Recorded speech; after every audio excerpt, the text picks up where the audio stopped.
Je suis Dave Salmoni, zoologiste, dresseur et expert en prédateurs. Ma formation me permet de décrypter les situations de conflit entre l'homme et l'animal. Je suis en Afrique, dans une zone connue pour ses attaques mortelles d'hippopotames.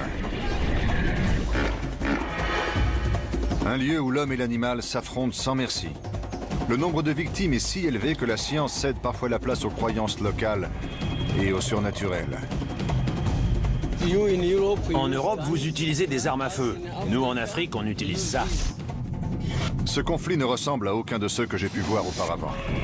Pour comprendre ce qui pousse ces animaux à tuer, je dois abandonner mes préjugés scientifiques et plonger dans un monde de magie noire et de possession.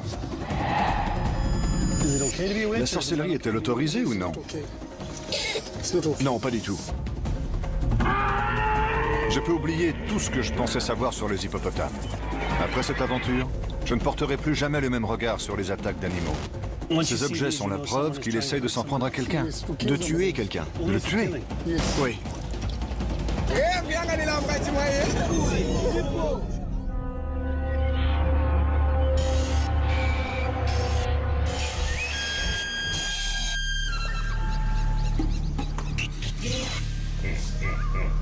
On estime que chaque année, 1 millier de personnes sont attaquées par des hippopotames et 200 sont tuées.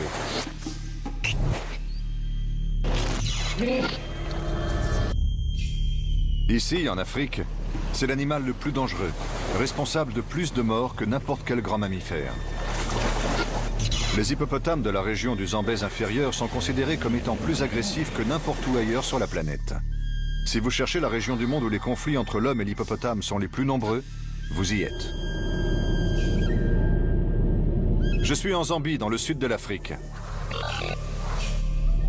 Ces rivières abritent plus de 40 000 hippopotames, dont beaucoup vivent ici dans le Zambèze inférieur. C'est au confluent du Zambèze et du Kafoué que l'on a recensé le plus grand nombre d'attaques violentes d'hippopotames du pays. Nombre de ces attaques sont si extrêmes et si impensables qu'elles remettent en cause tout ce que la science connaît du comportement animal. Bien que l'agressivité des hippopotames soit ici bien connue, une histoire en particulier a retenu mon attention. Cela s'est passé un peu plus loin en aval, sur une pirogue.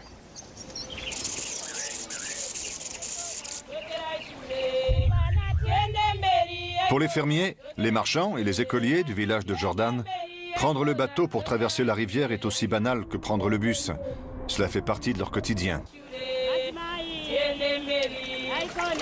Mais lorsque ce quotidien est bouleversé, une frêle embarcation n'offre que très peu de protection face aux dangers qui sommeillent dans ses eaux.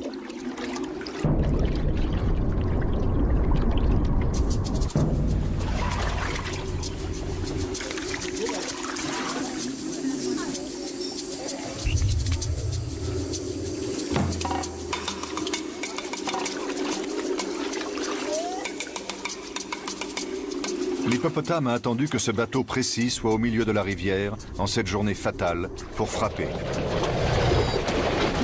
Le bateau chavire. 12 personnes luttent contre le courant. En général, les hippopotames sont très prévisibles. Ils frappent une fois et puis ils font demi-tour. Mais ce jour-là, ça ne s'est pas passé comme ça. Ce qui s'est passé ensuite est un comportement inexplicable de la part d'un hippopotame.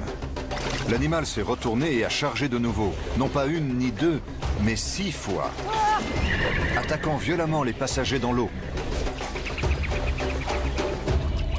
Margaret Chabokela, Obi Tembo, Rose, Maggie, Judy et Kelvin Malimbilimbi sont tous décédés ce jour-là.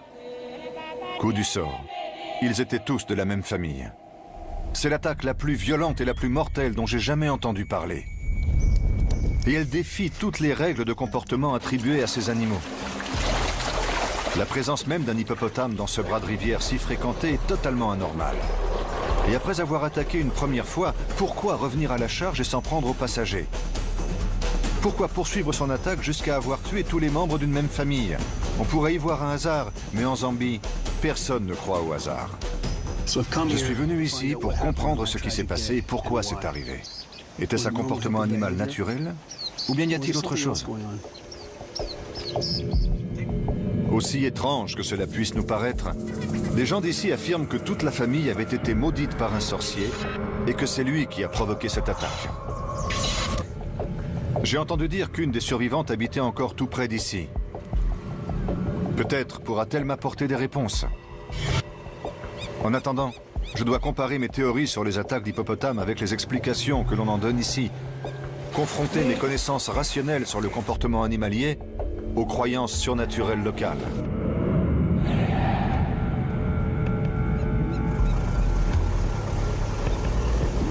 Je suis un zoologiste, et dans tout conflit opposant l'homme à l'animal, je cherche d'abord à comprendre l'animal. Qu'est-ce qui le fait réagir? Qu'est-ce qui le pousse à tuer? Cette femelle hippopotame élevée par l'homme est la seule au monde qui se laisse approcher à ce point. Elle n'a pas encore atteint sa taille adulte, mais même avec elle, il vaut mieux savoir ce qu'on fait.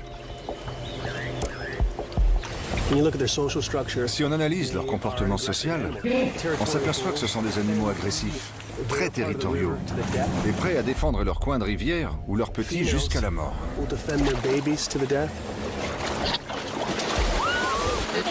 Face à une bête comme ça, ou surtout plus grosse, l'être humain n'a aucune chance.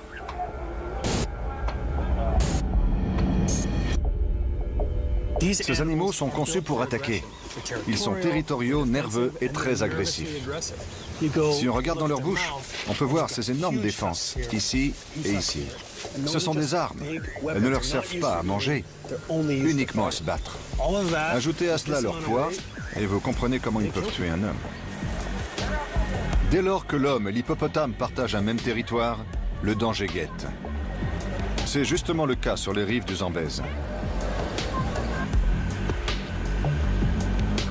Ici, tout le monde vit près du fleuve. Son eau est indispensable pour laver, cuisiner, pour boire et irriguer les récoltes. Au fil du temps, les villages et les fermes se sont rapprochés des rives du Zambèze et des marais qui l'entourent. Ironie du sort, cette eau providentielle cache un danger mortel.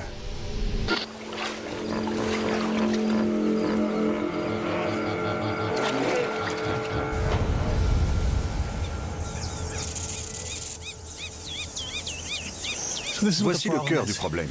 Là-bas, vous avez les marais où vivent les hippopotames. Et ici, les champs de maïs. Or, la nuit, les hippopotames viennent ici. On peut voir leurs traces. Et voilà ce qu'ils mangent. Et quand les hippopotames se mettent à dévorer la nourriture des hommes, on a un problème. Ces champs de courges et de maïs sont un parfait garde-manger pour les hippopotames. En bons végétariens, ils doivent avaler plus de 45 kilos de verdure chaque nuit. Ces champs à proximité sont un véritable festin qui leur tend les bras. Betty Msimuko est agent de protection de la faune. Elle reçoit énormément d'appels concernant des ravages de culture par des hippopotames et les fermiers n'hésitent pas à se défendre seuls. Pour eux, le seul moyen de repousser ces animaux est d'utiliser des fétiches. On m'a raconté que les gens d'ici disposaient des fétiches à chaque coin de leur champ. Quand l'hippopotame arrive sur la parcelle, il est comme aveuglé, il ne voit pas les cultures et il fait demi-tour. Je suis zambienne, africaine, ça fait partie de ma culture. Donc vous y croyez? J'y crois, oui. Si cet agent de la faune pense que la magie blanche peut protéger les champs des hippopotames, on peut aisément imaginer que la magie noire est capable de l'effet inverse.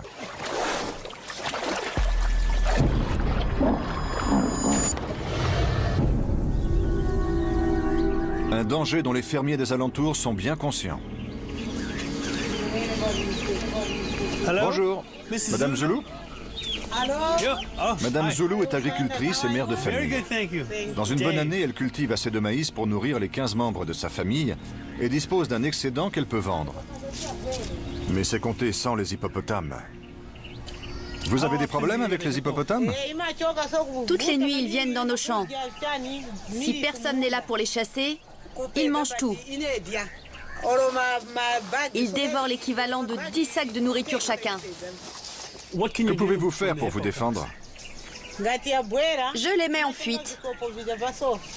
Ce que me raconte Madame Zulu est à peine croyable. Elle fait fuir ces bêtes dangereuses de 30 fois sa taille avec un seau et un bâton. Vous les faites fuir? Quand je tape sur mon tambour, les hippopotames s'enfuient. Mais parfois, ils reviennent. Quelques fétiches et un tambour de fortune sont-ils suffisants pour protéger Madame Zulu et ses récoltes? Je passe la nuit dans sa ferme pour le vérifier et découvrir ce qu'elle et sa famille doivent endurer à chaque fois que le soleil se couche. C'est à cette heure que les hippopotames sortent de la rivière pour dévorer les récoltes de Madame Zulu. Elle nous a demandé de la suivre pour nous faire une démonstration. Je me suis déjà trouvé à proximité d'hippopotames, mais j'ai toujours su garder mes distances. Ce soir, je me dirige vers eux un peu sceptique. Est-ce vraiment une bonne idée? J'ai entendu quelque chose par là.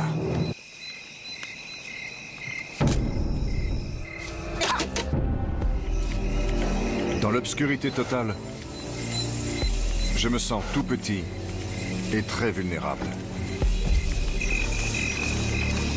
Je suis avec Madame Zulu dans sa ferme sur les berges du fleuve Zambèze pour l'aider à protéger ses cultures contre des hippopotames affamés. En général, j'aime bien approcher les animaux. Mais s'il y a un animal sur la planète dont je préfère me tenir éloigné, c'est bien l'hippopotame. Le marais est là-bas.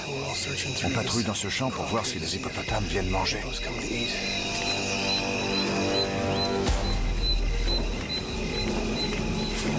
Mais je n'arrive pas à me sortir de la tête une histoire que Madame Zulu m'a racontée et qui s'est déroulée une nuit exactement comme celle-là. C'était en novembre 2003 dans un champ tout près d'ici. 3 fermiers patrouillaient à la recherche d'hippopotames en train de détruire des récoltes. Sans aucun fétiche, armés seulement de tambours de fortune, une tactique qui avait jusqu'alors fait ses preuves et permis de repousser les hippopotames jusque dans leur marais. Mais cette nuit-là, un des animaux en avait décidé autrement. Les tambours n'ont fait que le mettre en rage. Il a chargé les 3 fermiers avec l'intention de tuer.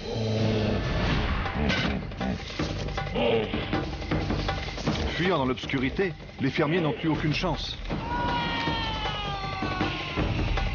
Le lendemain matin, Pedro Acagnoli, Wilson Bacasso et Andrew Moulemois ont été retrouvés morts. Même en observant scrupuleusement les règles de sécurité habituelles, si l'hippopotame est décidé à tuer, il le fera. Et si tel est le cas ce soir, toute mon expérience avec les animaux dangereux ne me sera pas d'un grand secours.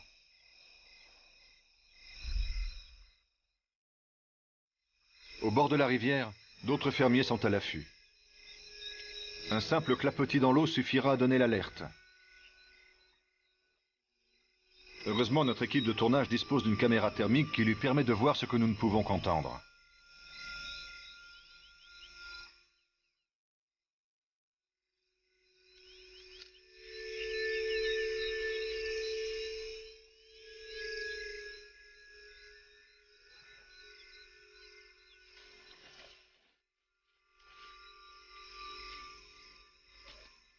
Et en effet, à quelques mètres de nous, un hippopotame est en train de se nourrir dans le champ. Il y a un hippopotame par là-bas. La caméra thermique l'a repéré. Nous avons juste entendu un bruit qui nous a indiqué sa présence. L'animal nous a contournés et s'enfonce un peu plus dans le champ. Nous le suivons. J'ai entendu quelque chose par là. Tu le vois? Par là-bas. La caméra thermique ne détecte rien par ici. Oui, vers la gauche. Par ici, juste là. À cette distance, si l'hippopotame décide de charger, nous sommes tous morts. Là. Cette fois-ci, Madame Zulu en sort vainqueur et sans la moindre blessure. Mais l'animal reviendra. Et Madame Zulu ne sera peut-être pas aussi chanceuse la prochaine fois. Ces gens n'ont pas de caméra thermique. Et en chassant ces animaux de leur champ, ils mettent réellement leur vie en danger. Même si j'ai vraiment envie d'être en totale immersion et de vivre ce qu'ils vivent, je n'ai ni la volonté, ni le courage nécessaire pour me retrouver face à face avec un hippopotame. L'hippopotame de Madame Zulu est dangereux, mais il ne semble pas assoiffé de sang comme certains des animaux dont j'entends parler. Des animaux qui, selon les croyances locales, sont manipulés par la sorcellerie. L'hippopotame qui a attaqué l'embarcation, tuant 6 membres de la même famille, a fait preuve d'un tout autre niveau d'agressivité et de préméditation. Quoi qu'il en soit, j'ai appris l'existence d'une survivante. Madame Zulu m'a dit de me rendre dans le village de Jordan, où se cache la survivante, encore traumatisée par ce qu'elle a vécu ce jour-là. Je veux à tout prix lui parler. Arrivé au village, on m'indique où la trouver. Ce matin-là, j'ai pris le premier bateau. Samamoa Matayo, 38 ans, se trouvait sur le bateau avec le reste des passagers lors de cette matinée fatale.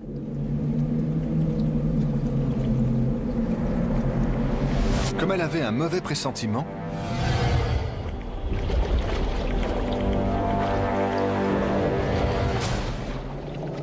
elle est descendue avant le départ. Depuis le rivage, elle a été témoin de l'attaque. C'est la première fois qu'elle raconte ce qu'elle a vu. J'ai beaucoup de chance. Le bateau venait de partir quand l'hippopotame est arrivé.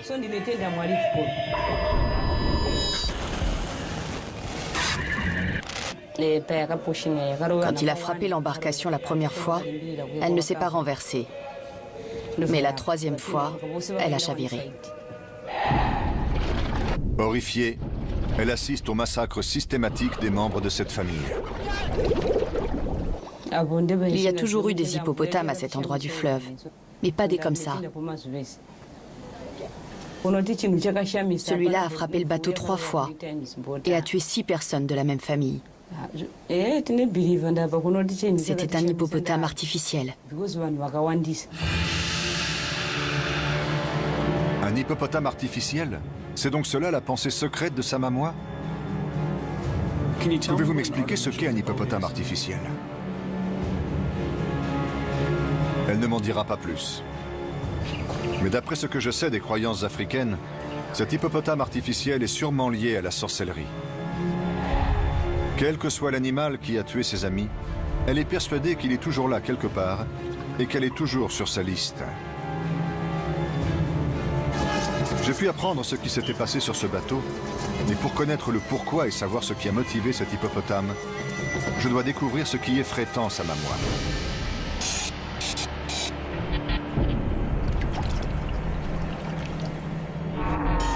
D'abord, leçon de survie.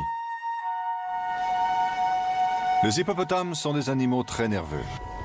Avancez lentement, gardez une voix calme et ne vous placez jamais derrière eux, là où ils ne pourraient pas vous voir. Si vous donnez des coups dans l'eau ou frappez sur des tambours en pleine nuit, vous allez vous attirer des ennuis. Au fait, n'essayez surtout pas ça chez vous. Je me trouve dans la région du Zambèze inférieur pour enquêter sur une violente attaque d'hippopotame qui a tué les 6 membres d'une même famille dans une pirogue. Je viens d'apprendre que la magie noire et un mystérieux hippopotame artificiel pourraient être impliqués.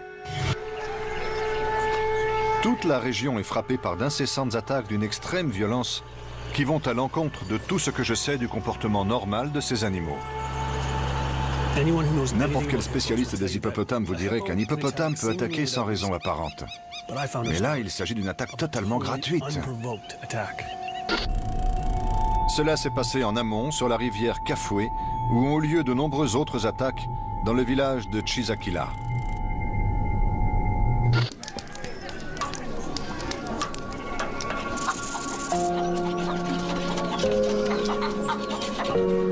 En novembre 2006, une famille de Chisakila célébrait une fête.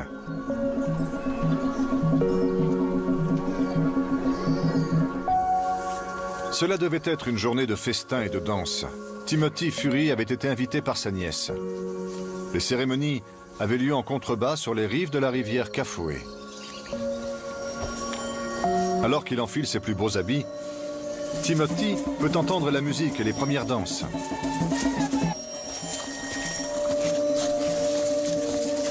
Son cadeau à la main, il arrive au bord de la rivière qu'il doit traverser. Pour Timothy, c'est aussi banal que de prendre un bus pour se rendre en centre-ville. Mais Mais cette fois-ci, alors qu'il pose le pied dans sa pirogue, la scène tourne au cauchemar.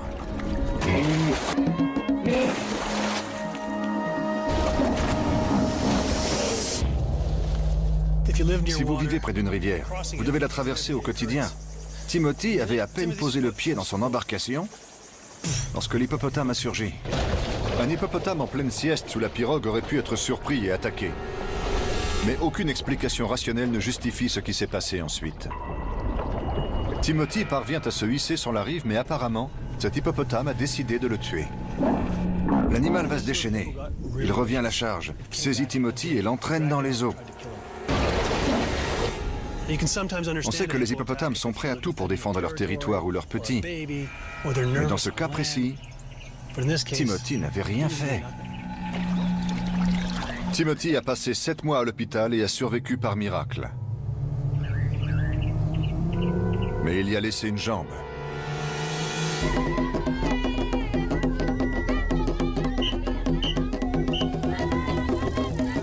Aujourd'hui, dans ce même village, une autre fête est organisée. Timothy m'a invité à y assister. Pour lui, c'est un douloureux rappel du jour où il a été attaqué. Quand l'hippopotame m'a tiré dans la rivière, j'ai appelé ma mère. J'avais perdu tout espoir de survivre. Je pensais que c'était la fin. J'ai récemment découvert l'existence d'explications alternatives aux attaques d'animaux sauvages. On m'a parlé de magie noire, ce genre de choses. Vous pensez qu'il pouvait s'agir de quelque chose comme ça pour cette attaque? Il voulait vraiment me tuer. J'ai eu de la chance de survivre. La réponse de Timothy est évasive. Peut-être pense-t-il qu'un occidental comme moi va se moquer de ses croyances. Mais il est difficile, même pour un scientifique, de décrire cette attaque sans la qualifier de brutale, haineuse et même diabolique. Les similitudes avec l'attaque du bateau qui a décimé une famille entière me semblent évidentes. Comme dans ce dernier cas, on ne peut s'empêcher de penser que Timothy a été victime d'une attaque ciblée et que son hippopotame était aussi contrôlé par une forme de sorcellerie.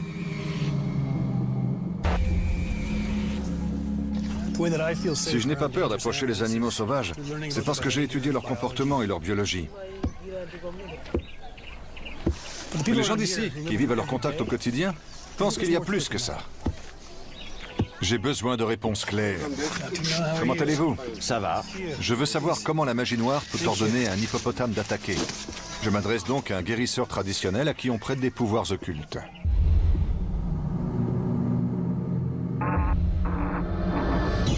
Il est à la fois médecin, prêtre et psychiatre, le tout saupoudré d'une touche de magie.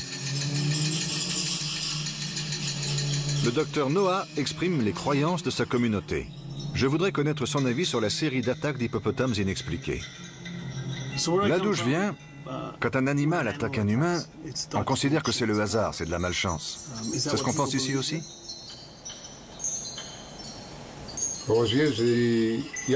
Lorsqu'un hippopotame attaque une personne 2 ou 3 fois, c'est qu'il est possédé. On peut posséder un hippopotame pour le contrôler et le faire tuer des gens. Ça arrive souvent.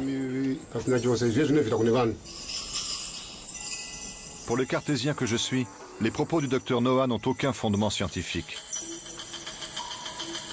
Mais imaginez un instant que cela soit vrai. Cela expliquerait ce qui s'est passé sur le bateau. Et cela correspond parfaitement à ce que la survivante Samamoua m'a raconté. J'ai un peu de mal à intégrer ces théories. Mais si les gens d'ici y croient si fermement, il doit bien y avoir un fond de vérité. J'ai moi-même été témoin de comportements totalement inexplicables chez des animaux. Il serait arrogant de ma part de penser que la science peut tout expliquer. Si je veux comprendre ce qui s'est vraiment passé ce jour-là sur la rivière, je ne dois écarter aucune possibilité.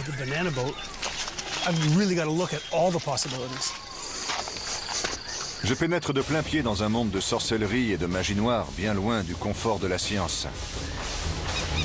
Mais c'est le seul moyen pour moi de comprendre la folie meurtrière des hippopotames.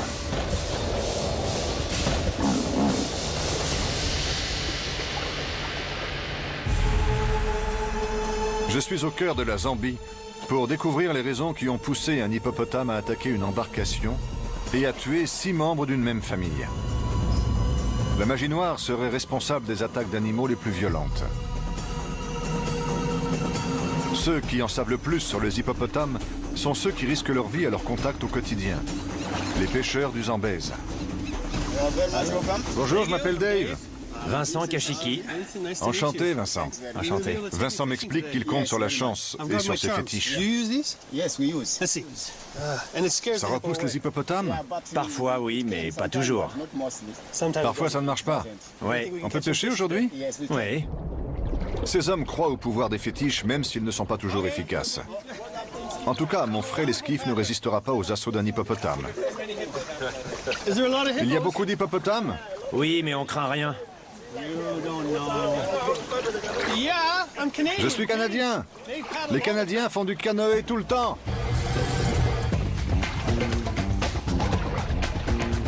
Lorsque le niveau de l'eau est haut, comme aujourd'hui, les hippopotames sont éparpillés, moins faciles à repérer et imprévisibles.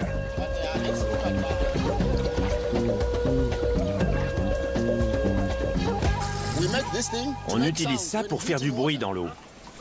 Lorsqu'il entend ce son, le poisson est effrayé et il se disperse.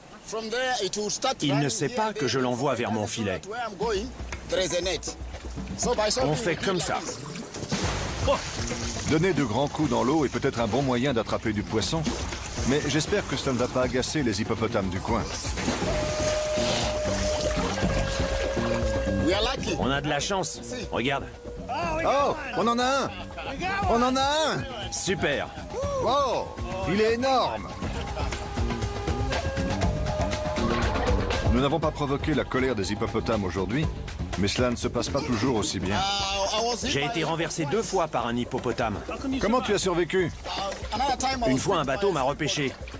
La deuxième fois, j'ai nagé jusqu'à la rive. Plus tu restes longtemps, plus tu prends de risques. Oui, c'est vrai. Mais sur la route, tu risques aussi ta vie en conduisant ta voiture. Tu vois? C'est pareil. Comme tous les pêcheurs du monde, ces hommes sont pragmatiques. Malgré leurs fétiches et leurs superstitions, ils ont parfaitement conscience du danger que représente le fleuve. Vincent n'a jamais été témoin d'attaques violentes comme celle dont me parlait le docteur Noah. Mais la fréquence de ces attaques ne diminue pas. Vincent m'emmène rencontrer la victime de l'hippopotame possédé mentionnée par le docteur. Un mois plus tôt, Michek Banda, 21 ans, a croisé la route d'un hippopotame qui l'a laissé marqué à vie, physiquement et mentalement. Avec mon père, on allait acheter du poisson.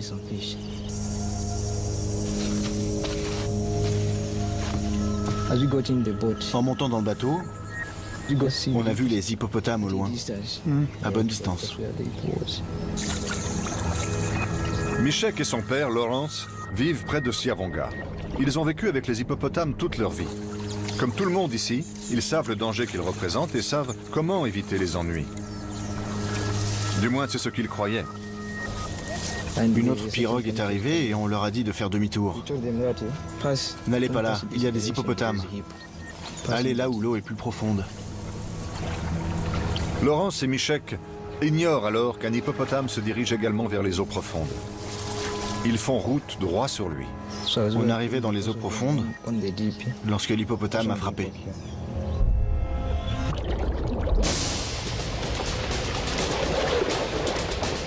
On est tous les deux tombés dans l'eau. Je me suis mis à nager. Mon père a rejoint la pirogue. Mais l'hippopotame n'en avait pas terminé. Il délaisse la pirogue et se tourne vers Michek.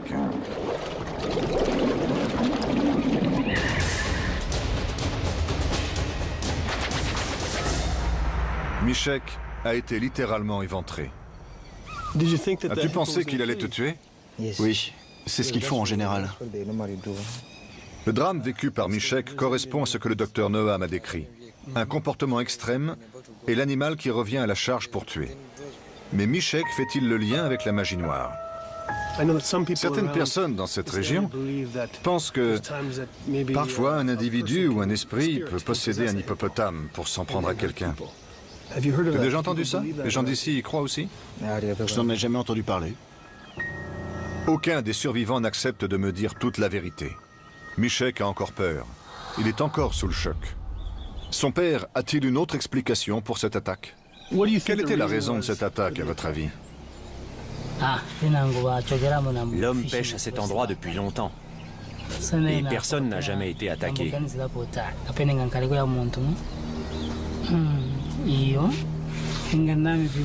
Maintenant, certains utilisent des fétiches pour posséder les hippopotames et leur faire tuer des gens.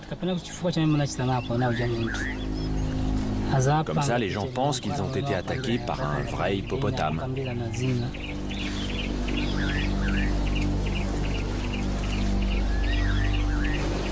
Cet hippopotame voulait tuer Michek. Je pense qu'il était possédé.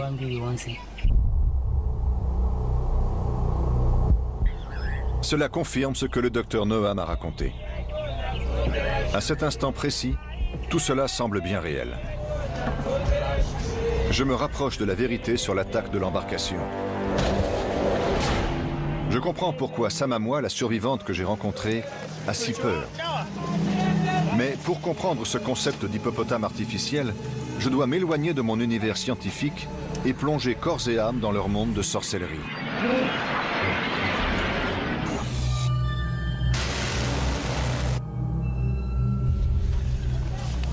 Le scientifique que je suis va devoir faire preuve d'une grande ouverture d'esprit.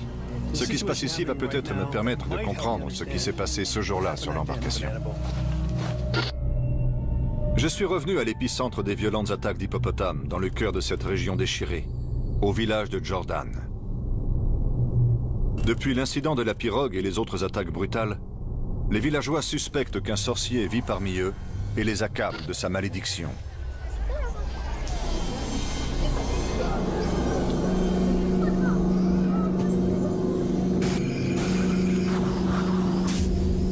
La nuit dernière, le suspect a fui sa maison.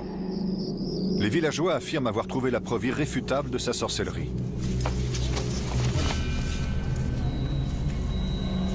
Il se couvre le nez, non pas à cause de l'odeur, mais pour se protéger du malin.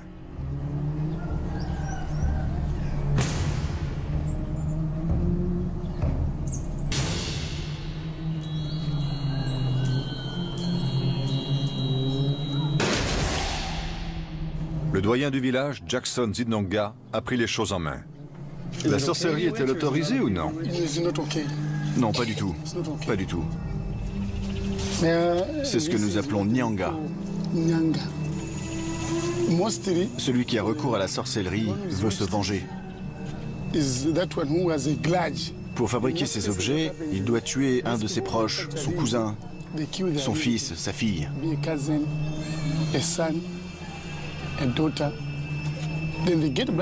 Il récupère ensuite son sang et le met dans cet objet qu'il a fabriqué.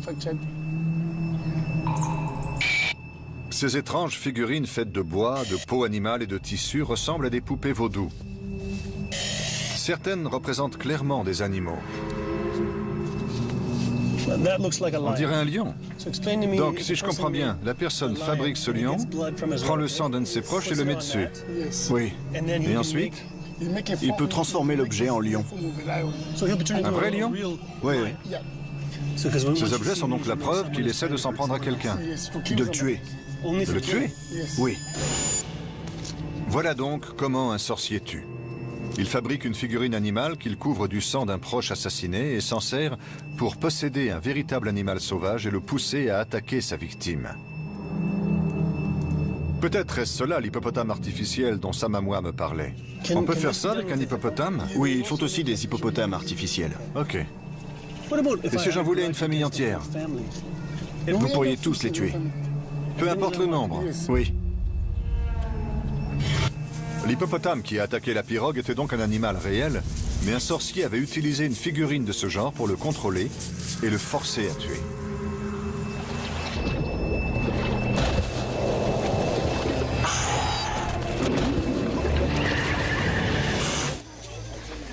Pour moi, il ne s'agit que d'une petite poupée, cheveux collés dessus. Mais c'est un outil qui sert à tuer une personne qui vous en fait en possédant un animal. Ça sent blingue. Néglige pour léger. C'est parti de l'orture. Lorsqu'il a brisé Nyanga a disparu, mais son influence maléfique subsiste. Tant que le village n'aura pas trouvé et détruit toutes ces figurines, le sorcier pourra provoquer des attaques d'animaux sauvages. Les habitants ont donc fait appel aux meilleurs guérisseurs de la région pour les aider à purifier le village et retrouver tous les Nyanga qui s'y cachent. Si le guérisseur que j'ai rencontré tout à l'heure était l'équivalent de votre médecin de famille, le docteur Mumba serait un chirurgien de renommée mondiale. En Europe, vous utilisez des armes à feu. Nous, en Afrique, on utilise ça. Le docteur Mumba est issu d'une longue lignée de guérisseurs. Il est reconnu dans toute la Zambie pour ses facultés uniques.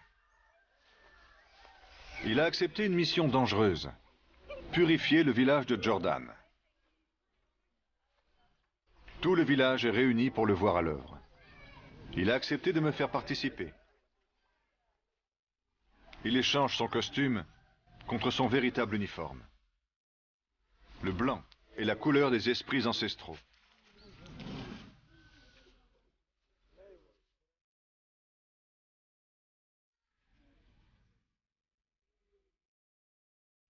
Il est capable de les invoquer dans son propre corps et d'entrer en transe pour qu'ils puissent agir à travers lui. Tandis que la foule silencieuse attend, on dirait que le docteur Mumba est sur le point de s'endormir.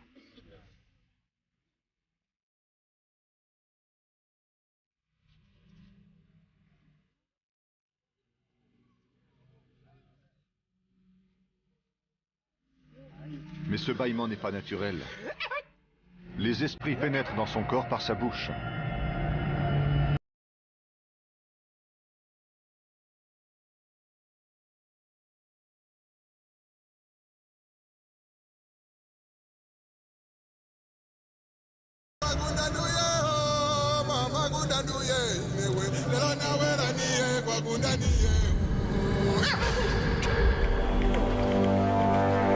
Je suis dans le village de Jordan où le docteur Mumba, guérisseur, est entré en transe pour purger le village du démon et trouver des idoles animales cachées. Très vite, les esprits qui s'expriment à travers lui détectent une présence maléfique à l'autre bout de la ville.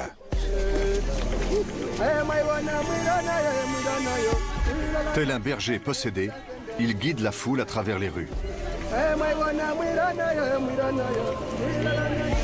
Si vous regardez ça de chez vous, vous vous dites probablement que ça a l'air complètement fou. Mais quand vous êtes ici, vous y croyez. Lorsque nous arrivons sur les lieux, le docteur Mumba se déshabille pour bien montrer qu'il ne cache rien sur lui.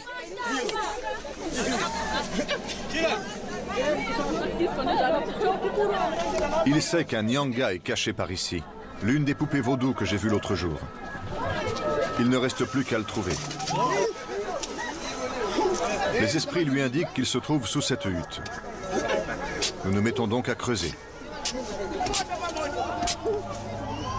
Dans la foule amassée, la tension monte. On me pousse vers l'avant et les traducteurs du docteur me demandent de l'aider. Allez-y. Mettez votre main à l'intérieur. Pas question. Je m'occupe d'animaux en chair et en os. Je préférerais encore devoir attraper un tigre. La dernière chose au monde que j'ai envie de faire, c'est mettre ma main dans ce trou. Ils me disent que cette eau médicinale me protégera de tout ce qui peut se trouver dans ce trou. Je ne prends aucun risque. Dégoulinant d'eau magique, je plonge ma main à l'intérieur. Je sens quelque chose. Je sens quelque chose. Ça bouge. C'est le truc le plus flippant que j'ai jamais vu. Il respire. On vient de déterrer un truc qui se trouvait sous cette maison depuis des années. Je vous jure que j'ai tiré ce truc. Vous avez vu les bulles? Il respire. Oui, je vois les bulles, il respire. Ce truc respire. Peu importe ce que j'ai trouvé au fond de ce trou. Il devait s'y trouver depuis des années. Mais je le jure, je l'ai senti bouger dans ma main. Et je l'ai vu respirer dans ce seau d'eau. C'est un hippopotame? J'arrive pas à y croire.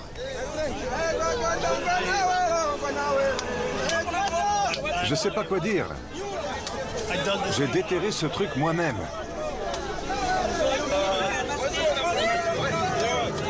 Ce n'est pas un simple nyanga. C'est un nyanga d'hippopotame.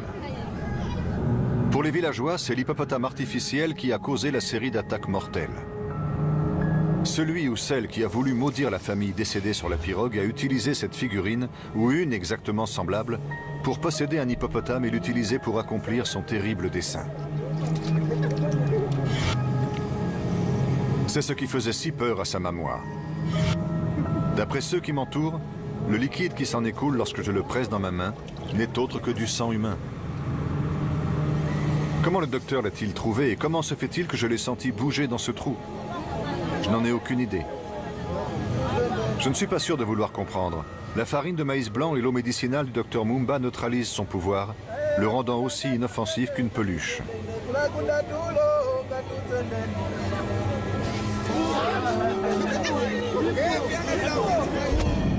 Le docteur le présente à la foule pour leur montrer qu'il a purgé la malédiction du village. La magie noire du sorcier fugitif a disparu. Je vous jure, j'ai enfoncé mon bras jusqu'au coude dans une terre vraiment compacte. S'il l'a caché là, il l'a fait il y a 4 ans. Être capable de le retrouver 4 ans plus tard, c'est quasiment impossible. Je suis un grand sceptique, je suis un scientifique. Je n'ai aucune idée de ce qu'il vient de faire. Si cette magie a un réel pouvoir, je suis plus près d'y croire que je ne l'étais il y a 5 minutes. Que j'y croie ou non, ce n'est pas ça le plus important. Pour ces gens, une malédiction vient d'être levée. Il y aura d'autres attaques d'hippopotames et d'autres sorciers. Mais pour l'instant au moins, Samamoa Matayo, seule survivante de l'attaque de la pirogue, peut reprendre le cours de sa vie libérée de la peur. Je suis venu ici persuadé que mes connaissances en comportement animalier me fourniraient toutes les réponses face à ces attaques d'hippopotames. Aujourd'hui, je n'en suis plus si sûr. Je repars avec plus de questions que de réponses.